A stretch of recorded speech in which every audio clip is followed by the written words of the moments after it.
नमस्कार, जय हिंद साथियों। उल्टी 420 में आपका स्वागत है दोस्तों। आज की इस क्लास में एनसीईआरटी सार संग्रह कक्षा 6 से लेकर 12 तक का वन लाइनर क्वेश्चन देखेंगे। इसमें चैप्टर होगा फिजिक्स यानी कि भौतिकी शास्त्र का मोस्ट इंपोर्टेंट चैप्टर विद्युत धारा यानी कि इलेक्ट्रिक करंट।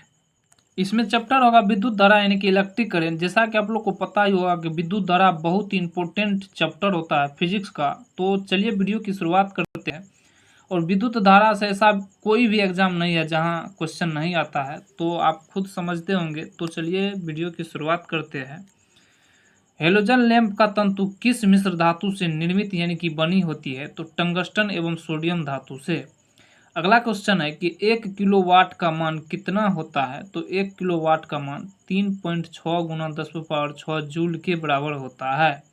अगला है जलते हुए विद्युत बल्ब के तंतु का तापमान कितना होता है? तो 2000 डिग्री सेल्सियस से 2500 डिग्री सेल्सियस के बीच होता है। अगला फैक्ट है कि बिजली के बल्ब की तुलना में फ्लोरोसेंट ट्यूब विद्युत ऊर्जा का प्रकाश ऊर्जा में अधिक मात्रा में परिवर्तित करती है, इसलिए बिजली के बल्ब की तुलना में फ्लोरोसेंट ट्यूब का अधिक उपयोग किया जाता है। अगला क्वेश्चन है कि फ्यूज में प्रयुक्त होने वाले तार की क्या विशेषता होती है? तो फ्यूज में प्रयुक्त होने वाले तार की यह विशेषता है कि यह उच्च प्रतिरोध शक्ति वाले होते हैं तथा निम्न गलनांक वाले होती है। अगला क्वेश्चन है कि विद्युत बल्ब का तंतु किस धातु से निर्मित होती है? तो विद्युत बल्ब का तंतु टंगस्टन धातु से निर्मित होती है। अगला है स्टोरेज बैटरी को चार्ज करने हेतु किस धारा की आवश्यकता होती है? तो स्टोरेज बैटरी को चार्ज करने के लिए दिष्ट धारा की आवश्यकता होती है। अगला क्वेश्चन है कि डायनेमो बिजली उत्पादन हेतु प्रयोग में लाया जाता है, यह ऊर्जा से किस प्रकार का संबंधित है? यह यांत्रिक ऊर्जा को विद्युत ऊर्जा में परिवर्तित करती है, यानी कि डायनेमो जो है डायनेमो यांत्रिक ऊर्जा को विद्युत ऊर्जा में परिवर्तित कर देती है। अगला क्वेश्चन है कि कम वोल्टेज पर कार्य करने पर विद्युत मोटर जल जाते हैं क्योंकि वे अधिक विद्युत धारा खींचते हैं जो वोल्टेज के प्रतिलोमानुपाती होती है। अगला क्वेश्चन है कि टरबाइन और डायनेमो से बिजली को प्राप्त करने में ऊर्जा की किस रूप को विद्युत ऊर्जा में परिवर्तित किया जाता है? तो यांत्रिक ऊर्जा को। अगला क्वेश्चन है कि घर में सुरक्षित विद्युत सप्लाई के लिए उपयोग में लाए जाने वाले फ्यूज तार निम्न गलनांक वाली धातुओं से निर्मित होती है। अगला है ट्रांसफार्मर किसके लिए प्रयुक्त होते हैं? तो ट्रांसफार्मर विद्युत धारा के वोल्टेज को नियंत्रित करने के लिए प्रयोग किया जाता है ट्रांसफार्मर को। अगला क्वेश्चन है कि प्रत्यावर्ती धारा को दिष्ट धारा में परिवर्तित करने वाले यंत्र को क्या कहते हैं? तो प्रत्यावर्ती धारा को दिष्ट धारा में बदलता है रेक्टिफायर। विद्युत बल्ब के भीतर कौन सी गैस भरी होती है? तो विद्युत बल्ब के भीतर आर्गन गैस भरी जाती है। अगला क्वेश्चन है कि मानव शरीर में विद्युत प्रतिरोध कितना होता है? तो मानव शरीर में विद्युत 10⁻6 ओम होता है। अगला क्वेश्चन है कि सामान्य ट्यूबलाइट में कौन सी गैस भरी होती है? तो सामान्य ट्यूबलाइट में आर्गन के साथ साथ पारा का वाष्प भी भरा जाता है। अगला क्वेश्चन है कि प्रतिदीप्त बल्ब में कौन सी गैस भरी जाती है? तो प्रतिदीप्त बल्ब में मरकरी और नियोन गैस भरी जाती है। अगला क्वेश्चन है कि विद्युत चालकता की दृष्टि से सर्वाधिक सुचालक धातु कौन सी है? तो वह है चांदी।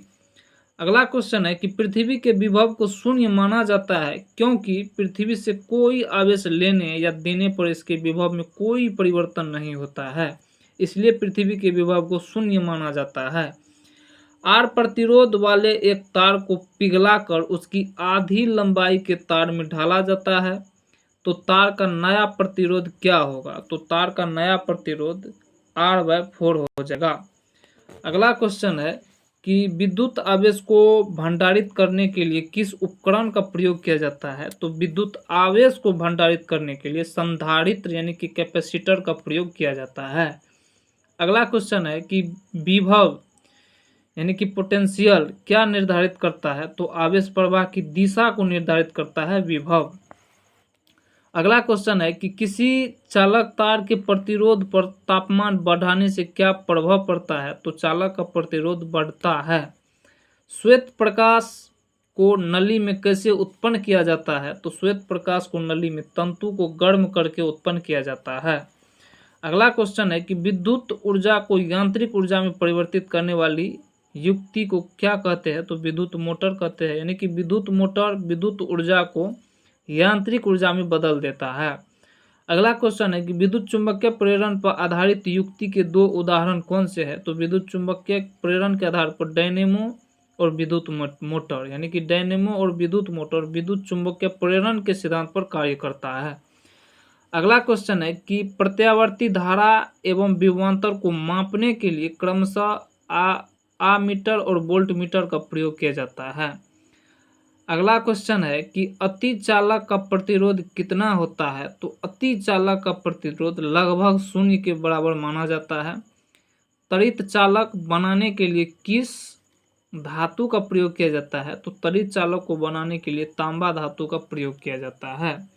अगला है विद्युत धारा में समान आवेश एक दूसरे को प्रतिकर्षित करती है, जबकि विपरीत यानी कि असमान आवेश एक दूसरे को आकर्षित कर लेती है।